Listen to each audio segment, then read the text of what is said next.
રાજકોટમાં 1.5 વર્ષના માસૂમની શ્વાસ નળીમાં સિંગનો દાણો ફસાઈ ગયો. આ દાણો ચોંટી જતા ડાબા ફેફસામાં ચેપ લાગવા માંડ્યો, જેથી દિવસે દિવસે બાળકની હાલત ગંભીર થવા લાગી. સ્થિતિ એટલી વિકટ બની કે બાળકને વેન્ટિલેટર પર રાખવા સુધીની નોબત આવી ગઈ.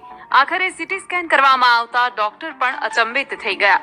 સીટી સ્કેન પ્રમાણે ડાબી બાજુની નળીમાં શ્વાસ નળીમાં છેક ફેફસાની નજીક કંઈક ફસાયેલું જોવા મળ્યું. હવે આવી હાલતમાં જ્યાં છેક ઊંડે આવી કોઈ વસ્તુ ફસાયેલી હોય, શું ફસાયેલું છે એમના પેરેન્ટ્સને પણ ખ્યાલ નહોતો.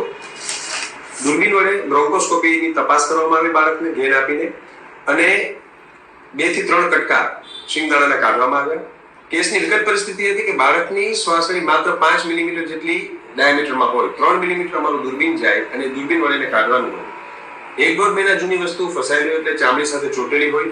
એ દરમિયાન કાઢવામાં પણ જોખમ થાય, ક્યારેક શ્વાસનળીમાં ઈજા થાય, બ્લીડિંગ થાય, બાળકનું મૃત્યુ પણ થઈ શકે.